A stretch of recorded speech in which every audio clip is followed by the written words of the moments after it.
In today's episode, we are planning for 2024, the year of more.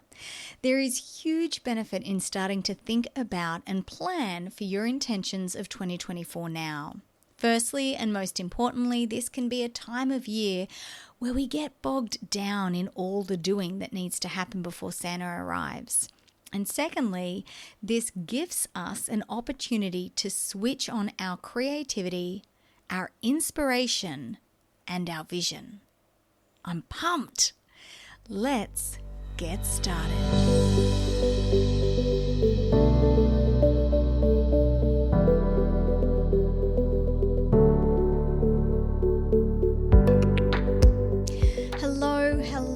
Hello, my dear friends. Welcome to another great episode of the Live Mindfully podcast with me, your host, Laurie Moore. Before we get started, I want to invite you to take a moment to just land in this space, to land in this moment. And take a deep breath in and let it out. How are you? Today, I'm exhausted, to be honest. I was in a really bad mood this morning, and for most of yesterday, I feel overwhelmed. I feel like this week has so much activity jammed into it. Here in Queensland, this is the final week of school for state schools. I am sure some of you already have children on vacation. Most of my shopping is done, but I have a real problem with Christmas shopping. Every year this happens, I swing back and forth. On one end, I remember my Christmas as presents flowing, like literally flowing out of the Christmas tree. And it was so magical waking up to so many surprises. And then on the other hand, I look at my house and I realize that my kids are the poster children for Australian consumerism, and they really don't need anything else. And so I become frustrated and I get into this mindset where I am like a little bit like Scrooge McDuck, and all I can see are dollar signs attached to all the toys that are shoved in corners collecting dust. And I don't think it's helping that I'm currently obsessed with Ramit Sethi's Netflix show called How to Get Rich. It is absolutely the wrong time of year to be watching a show which focuses on reducing debt and getting your finances in order and investing all your surplus money that I am currently watching being spent at Target and Kmart and Big W. But I am also pretty confident that I am not alone in feeling this way at this time of year. At least I hope I'm not. So I had a good think this morning because I'm always curious as to why I feel a certain way. I never want to just accept, hey, this is how I'm feeling. I want to understand the mindset that has led to this feeling. Because more often than not, our mindset is what creates how we feel and our view of the world. Our perception of the world is based on our past experiences.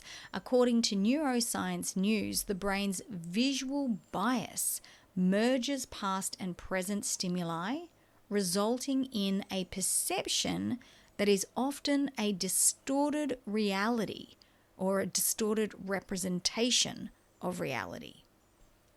We know our previous experiences and knowledge of the world shape not only our behavior, but also how we perceive our environment. It is entirely possible. In fact, this is what happens. Two people, same event, completely different view of that event and how they experienced it. Which is why I find people's experiences so interesting and rich with information because they are so diverse. And this tells us so much more about the person than just the experience itself. When we can understand how someone has experienced something. And it's also one of my biggest drivers in wanting to investigate my own feelings and experiences against reality. So when I dug really deep this morning, I was able to see where I'm going wrong, per se. So for starters, I have had way too many late nights strung together and too many mornings where I have slept in to compensate for those late nights. For me, 2 or 3 late nights disrupts my circadian rhythm to the point where I start eating bad, I stop exercising, I have fluctuating moods, and this stuff is in line with research. Sleep studies have shown that even one night of bad sleep dwarfs the body's health and has an inverse correlation to diet and exercise. And that makes complete sense because so many important functions occur when we sleep. So that's step 1. Get the rhythm of my sleep back on track. Step 2, make sure I have as many calendar notifications set up as humanly possible to avoid missing the deadlines to all of the important stuff that is happening this week. And step 3, I need a plan. And not just a plan for this week, but I have become fixated on the minute, unimportant, non-Christmas details of Christmas.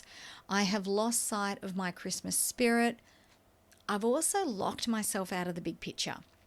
And when this happens, especially to me, I become overwhelmed by my immediate responsibilities. I don't feel liberated, I don't feel freedom, and I don't feel inspired. And everything for me right now feels like responsibility. It feels like something I need to check off a list because there is so much work ahead. So I need a complete shift in focus. If I want to get out of this funk that I'm in, I need to shift my immediate focus. And that shift in focus needs to move from the end of 2023, the obsession of everything that needs to get done between now and the 25th of December, which is trapping me like quicksand, to the prospect of 2024. I need to become inspired about what the year 2024 is going to bring. And I do that by asking myself 3 questions. Question 1, what did I learn from 2023 about myself? What did I learn from 2023 about myself?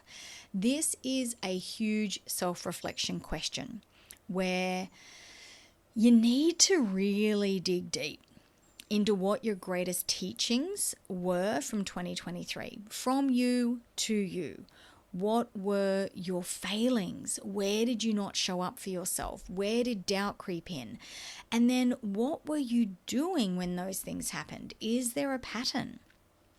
Can you see a pattern within yourself that when something goes wrong or something doesn't flow in your direction, do you stand up and take action, or does it really get you down? And then you fall into bad habits. Maybe your bad habits lead you to your failings and not showing up for yourself. Maybe you're stuck in a bad habit right now, like me. When I don't get enough sleep, when I go to bed past 10 p.m., everything begins to fall to the side, including, and most upsetting to me, my strong will and mindset, my focus. And I can see that. That's the only thing for me. That and social media. Social media is not a space for me. I have come to realize that I need to work out how I promote the business and the podcast without falling into imposter syndrome and social comparison And that's another area I really need to self-reflect on. So question 1, have a really big think about it. And then see if you can find patterns. So what did I learn from 2023 about myself? Maybe there's a certain person, and when you speak to that person about your dreams, you just end up feeling bad about yourself. Maybe you notice really bad behavior when you drink, or maybe you notice that you just drink to excess, or maybe you notice that you drink a lot more than you want. Maybe you self-medicate when things go wrong. Maybe you're looking back and going, I feel like I'm in the wrong job, or I have the wrong career, or I'm in the wrong partnership. So we're looking for the learnings to teach us about ourselves. The greatest learnings come from the moments when we believe we have failed. So we don't get bogged down in the feeling of failure. You've already been there this year. You would have been there when it happened. And we don't get down on ourselves. This isn't a scavenger hunt to find all the ways that you are wrong. You are not wrong. This is a really powerful exercise. You can't change what you don't know about yourself. And you might think, hey, there are millions of things where I'm going wrong here. And that might feel overwhelming, but guess what? They will all come back to only 1 or 2 things that need changing or shifting. And this is the simplicity of this exercise. There will be habits that you can change that will have a profound impact on your mindset. Things as simple as drinking more water, getting more sleep, eating more veggies. And the truth, the best part about this exercise is you actually already know what you need to do. This exercise just gives you the ammunition you need to get started. The kick up the bum, shall we say. And the start of the new year is just around the corner. So doing this exercise this week also gives you a chance to start doing some of the things that you know you need to do to feel better, or at least starting to prepare for those things. And once you really know this stuff about yourself, when you see these old habits and patterns coming up for you in 2024, this time with gentle, loving kindness, you now know how to shift them back. So you go, oh yes, when this starts happening, I start doing this. And I know that in order to reverse that, I need to do those 1 or 2 things. Maybe I've dropped my exercise. Maybe I'm staying up too many nights of the week. Maybe I have too much booked into the calendar. You'll know what you need to do. We also then want to look at the good times, the times when we felt really good, genuinely good, when we were making good decisions that felt aligned, when we were doing something that brought us joy, genuine joy. And we want to make sure we are learning that stuff about ourselves too. When are you genuinely happy? And if you don't know the answer to that question, amazing. That's amazing. Because 2024 is the year of new experiences and trialing new adventures for you. 2024 is the year when you are going to really focus on your happiness and what actually makes you happy. Seeking out through those new experiences, through trialing those new adventures, is this something that makes me happy? And that can be your goal. And I want to learn what makes me happy. I want to understand what brings me joy. What a powerful space to be in. In fact, I'm going to add that to mine. And I think we all should, because from the conversations I have with people, I'm not 100% sure that we really know what brings us joy sometimes. I think we have those really big joyous occasions, like when we're on vacation or when we really kick a big goal. But what brings you joy day to day? What brings you happiness day to day? And I also want to invite you to think and find things outside of social interactions where alcohol is involved, because that is when you are genuinely happy. This year has been a huge realization for me that I think I drink too much. I think I rely on alcohol too much for fun, more than I should. I feel like I rely on alcohol to lower my inhibitions so I feel more comfortable in social settings. And changing that has been a big focus for me for 2023. And then the final question I want to invite you to explore is, what do I want more of in 2024? What do I want more of in 2024?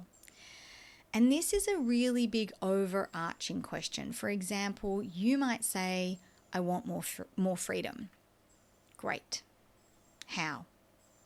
You might say, I want more health, or I want better health. Great. How?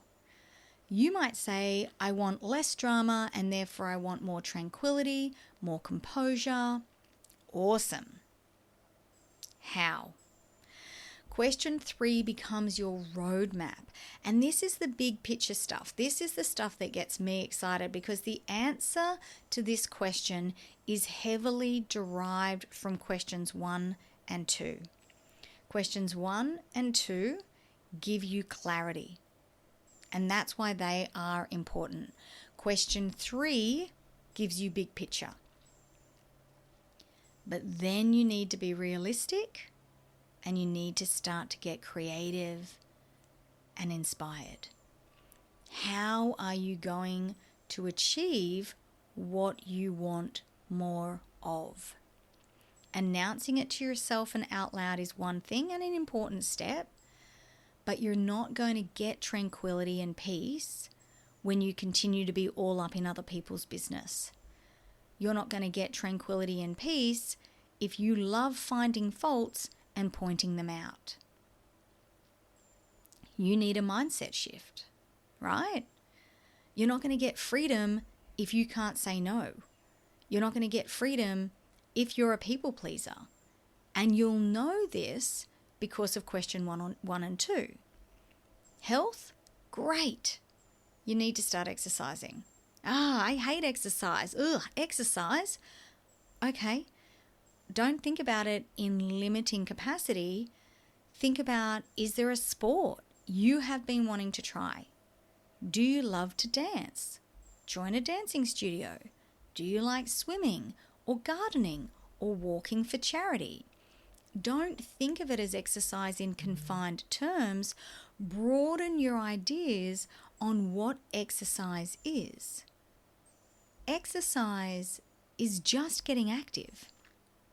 That's it. Cleaning is active. You might not want to do cleaning as your exercise, but there's lots of things that create activity for you, that get your body moving, that might be outside of the prescriptive ideas you have about exercise. Maybe you love to bike, or you love trampolining or rock climbing or treetop challenges, maybe hiking or paddleboarding or fishing in a kayak. And then see what's available in your area. See what groups you can join. See what other friends you might have that might also be interested. Maybe it's not exercise that you start with. Maybe it's getting better sleep. And that's an amazing way to get healthy. There are so many flow-on effects. And you can go back to episode 46, The Power of Sleep and How We Metabolize Emotions, or just do your own research. There is so much information online. Learn about the environment that great quality sleep comes in. Cool, dark room, better airflow, weighted blankets, no screens before bed, no TVs in the bedrooms. It's not hard to find this advice online, and then do the stuff you need to do to ensure better sleep quality. If you're a people pleaser, go online. Research how to get better at not being a people pleaser. Be inspired. Be creative. Try thinking outside of the box. What other ways can you create more of the thing you want for 2024? Don't get locked into generic ways of doing stuff.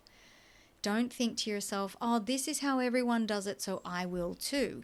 It won't work for you, because if it did, you'd already be doing it. So you need to find appropriate and realistic solutions for what you want more of.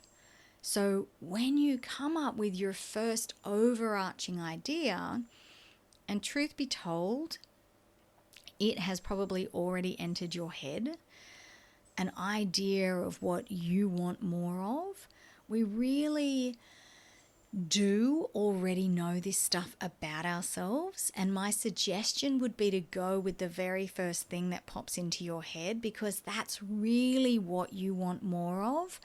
And in truth, it probably is the lowest hanging fruit. And what I mean by that is you are ready to meet yourself there. With just a few tweaks, you are ready for this thing that you want more of. You're ready for it. So let's recap. If you are feeling locked in the minute, boring details of Christmas, it is time to get inspired. Ask yourself, what did I learn from 2023 about myself? Question 2. When was I genuinely happy? Question 3. What do I want more of in 2024? And how are you going to get it? And you just need a couple of ideas. Don't overburden yourself. Be creative, be inspired, maybe touch base with a few others and see what creative ideas they might have. And if you trial some of your ideas and they're not working, think of other ways to achieve it. Here's what I know. Every year that I have started with intention, drive, and a plan, I have come to the end of that year with huge personal growth and achievement for that exact desire. Because an intention helps to shift our focus. It gives our lives meaning and is the vehicle of our next steps. And when we have that vehicle, we have motivation, we have drive, we have willpower, and most importantly, we have direction. And because this practice is so personal, because it is based on your learnings and your teachings and your happiness, it's designed for you, by you. So that's not to say it can't fail, but if something isn't working, change it, shift it, rethink it. If you're not happy with the direction, find another one. There are so many paths that take us to the same destination. And you get to carve yours. Thank you so much for listening to today's episode. I love hearing from you, so please feel free to email me or DM me with your ideas on what you want more of in 2024 and how you're going to get it. I love sharing ideas because we have so many different perspectives on things and it really inspires me. Simply search Live Mindfully with Laurie Moore and you will find a way to get in contact with me. I am going to take some time off over Christmas, so I think next week will be my final episode of the year. I will let you know. If you haven't already, hit that follow button on your podcast platform so you don't miss an episode, and find me on Facebook at Live Mindfully with Laurie Moore and at Life with Laurie _ on Instagram. Good luck with your planning. Good luck with your 3 questions. Until next time, take good care of yourself.